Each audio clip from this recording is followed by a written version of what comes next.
इसरो ने किए चंद्रयान के तीनों इंजन चालू। चांद पर लैंडिंग के आखिरी पड़ाव में पहुंचा चंद्रयान।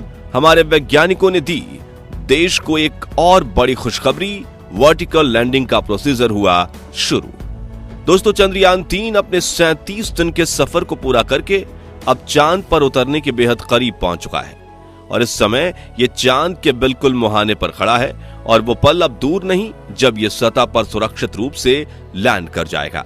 मगर साथियों, अब वो समय भी दूर नहीं है जिस पर आकर हमारा चंद्रयान 2 फेल हुआ था। वो कहते हैं ना, दूध से जले को छाछ का भी डर लगता है। इसलिए इसरो के वैज्ञानिक अब पहले से भी चौकन्ने हो गए हैं, क्योंकि ये इस मिशन का सबसे अहम पड़ाव है और इस समय जरा सी भी भूल इस पूरे मिशन और सालों से की जा रही मेहनत को चंद्रयान 2 की तरह मिट्टी में मिला सकती है। असल में जब इसरो हॉरिजॉन्टल की जगह वर्टिकल लैंडिंग को अंजाम देने वाला है, जो काफी ज्यादा मुश्किल माना जाता है, लेकिन सवाल यह उठता है कि इसरो ने चंद्रयान के लिए वर्टिकल लैंडिंग को क्यों चुना? इस समय हमारा चंद्रयान कहां पर है और इसने देश को क्या बड़ी खुशखबरी दी है? साथ ही अब आगे इसरो इसे लैंड कराने के लिए कौन कौन से स्टेप लेने वाला है, ये सब कुछ हम आज आपको बताने वाले हैं, इसलिए वीडियो को अंत तक जरूर देखिएगा। दोस्तों, चंद्रयान 3 को लेकर इस समय जो सबसे बड़ी खबर निकलकर सामने आ रही है, उसे सुनकर सभी खुशी से झूम उठेंगे। इसरो ने यह गुड न्यूज खुद लोगों को दी है, जिस पर ना सिर्फ नासा हमें बधाई दे रहा है, बल्कि रूस, जिसके लूना 25 के साथ हमारी लूनर रेस चल रही है, उसने भी इसरो के वैज्ञानिकों की सराहना की है। इंतजार की घड़ी पूरी हो चुकी है, जिसकी हम बेसब्री से प्रतीक्षा कर रहे थे। इसरो ने वो कारनामा करके दिखाया है जिसे जानकर हर भारतीय का सीना गर्व से चौड़ा हो जाएगा। तो क्या है वो गुड न्यूज? चलिए आपको बताते हैं। असल में दोस्तों, इस समय हमारा चंद्रयान 3 चांद की सतह से सिर्फ 100 किलोमीटर की दूरी पर है और इसके चलते इसरो ने अपना आखिरी दांव खेल दिया है, यानी चंद्रयान 3 के लैंडिंग प्रोसीजर को शुरू कर दिया है। इस प्रोसीजर की शुरुआत प्रपल्शन मॉड्यूल और विक्रम लैंडर को एक दूसरे से अलग करके हुई है। दरअसल लैंडिंग में प्रपल्शन मॉड्यूल का कोई काम नहीं है, इसलिए उसको विक्रम लैंडर से अलग कर दिया गया है और अब आगे के सफर पर विक्रम लैंडर खुद अकेला ही निकल पड़ा है। इस प्रोसीजर के शुरू होते ही इसरो चीफ एस सोमनाथ ने इस मिशन पर काम कर रहे सभी वैज्ञानिकों से पूरी तरह चौकन्ना रहने और आगे के काम के लिए कमर कसने को कह दिया है, क्योंकि उन्हें अच्छे से पता है कि ये इस मिशन का सबसे मुश्किल फेज है। वैज्ञानिकों ने भी तुरंत ही विक्रम लैंडर पर लगे सभी सेंसर्स और दूसरी जरूरी लैंडिंग उपकरणों को ऑन कर दिया है। यहां तक कि चंद्रयान के उन 3 इंजन को भी चालू कर दिया गया है जिन्हें खास तौर पर लैंडिंग प्रोसीजर में इस्तेमाल करने के लिए लगाया गया है। आपको बता दें कि अभी तक इन इंजनों को ऑन नहीं किया गया था, क्योंकि इनका काम यही है कि जब लैंडिंग प्रोसीजर शुरू हो तो ये विक्रम लैंडर के नीचे गिरने की गति को कंट्रोल करने और इसका बैलेंस बनाने में इस्तेमाल किए जाएंगे। दोस्तों, इस समय चंद्रयान 3 चांद की सतह की तरफ फ्री फॉल कर रहा है, यानी ये चांद की ग्रेविटी की मदद से उसकी तरफ बढ़ रहा है। लेकिन यहां हम आपकी जानकारी के लिए बता दें कि चांद की ग्रेविटी पृथ्वी के मुकाबले करीब 6 गुना कम है। इसका मतलब यह है कि चांद पर हमारा चंद्रयान उस तेज गति से नीचे नहीं गिर रहा जैसे हम पृथ्वी पर चीजों को ऊंचाई से नीचे गिरते हुए देखते हैं। मगर यहाँ एक और चीज गौर करने वाली ये भी है कि चांद पर नीचे गिरते हुए एयर फ्रिक्शन ना के बराबर है। इसका मतलब यह है कि जिस तरह पृथ्वी पर जब कोई चीज नीचे गिरती है तो हवा का फ्रिक्शन उसकी गति को कुछ हद तक धीमा करता है, लेकिन चांद पर ऐसा नहीं होता, क्योंकि चांद का वायुमंडल बहुत ज्यादा पतला है। इसलिए इस समय चंद्रयान के नीचे गिरने की रफ्तार इतनी ज्यादा तेज है कि इसे इसमें लगने वाले इंजन या कहें रेट्रो बूस्टर की मदद से धीमा किया जाएगा। अगर चांद का वायुमंडल थोड़ा थिक होता तो इसकी रफ्तार को कम करने के लिए पैराशूट का भी इस्तेमाल किया जा सकता था।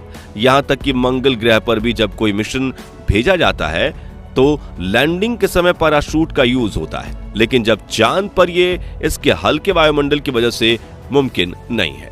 साथ ही लैंडिंग जब वर्टिकल होती है यानी यान को जब सीधा खड़ा करके नीचे उतारा जाता है तो उसमें नीचे गिरने की रफ्तार और भी तेज हो जाती है। यही वजह है कि दुनिया की ज्यादातर स्पेस एजेंसियां चांद पर हॉरिजॉन्टल लैंडिंग करती हैं। ऐसे में सवाल ये उठता है कि इसरो ने चंद्रयान 3 के लिए वर्टिकल लैंडिंग को ही क्यों चुना?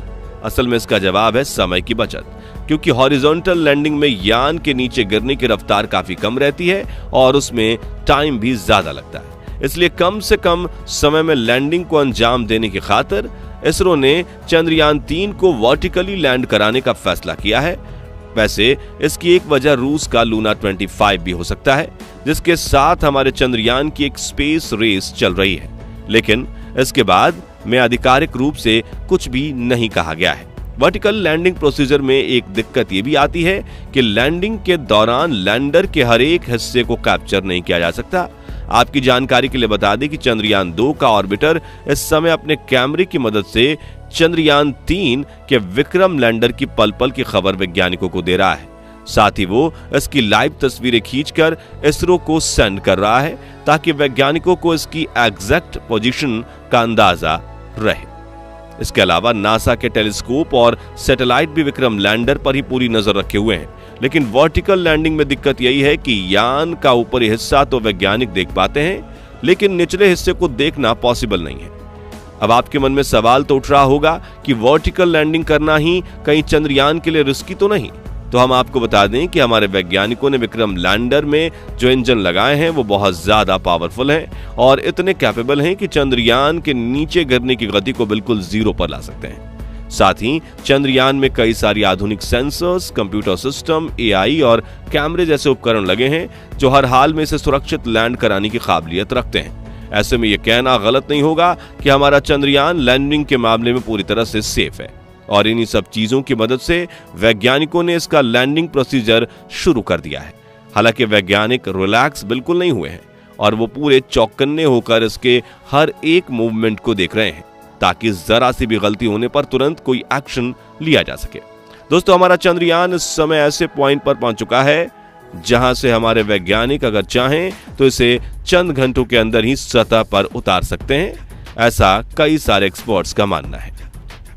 लेकिन इतने बड़े मिशन में जल्दबाजी करना एक बहुत बड़ी भूल साबित हो सकती है, क्योंकि इस मिशन पर ढेर सारा पैसा ही नहीं बल्कि भारत की साख भी दांव पर लगी हुई है और कोई भी वैज्ञानिक ये नहीं चाहता कि जो गलती चंद्रयान 2 मिशन के दौरान हुई थी वैसा कुछ दोबारा घटित हो। इसलिए इसरो अपने पहले से तय किए हुए प्लान के मुताबिक ही आगे बढ़ रहा है, जिसके अनुसार विक्रम लैंडर में लगा कंप्यूटर सिस्टम इसे आगे के स्टेप के लिए गाइड कर रहा है। साथियों, गौर करने वाली बात यह है कि इसरो के जिस एआई का यूज हो रहा है वो बहुत ही ज्यादा एडवांस है और यही चीज चंद्रयान 2 और 3 का सबसे मेजर डिफरेंस है। इस बार इसरो ने लैंडिंग प्रोसीजर को सफल बनाने में कोई कसर नहीं छोड़ी है। साथ ही हमारे वैज्ञानिक दिन रात लगातार इस पर नजर रखे हुए हैं ताकि किसी भी तरह की कोई भूल होने की बिल्कुल गुंजाइश ना रहे।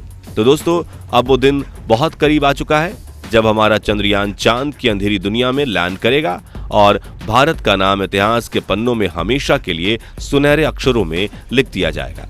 वैसे आपको चंद्रयान और इसरो के इस कारनामे पर गर्व है या नहीं, हमें कमेंट करके जरूर बताइएगा। बाकी हमारी आज की इस वीडियो में बस इतना ही।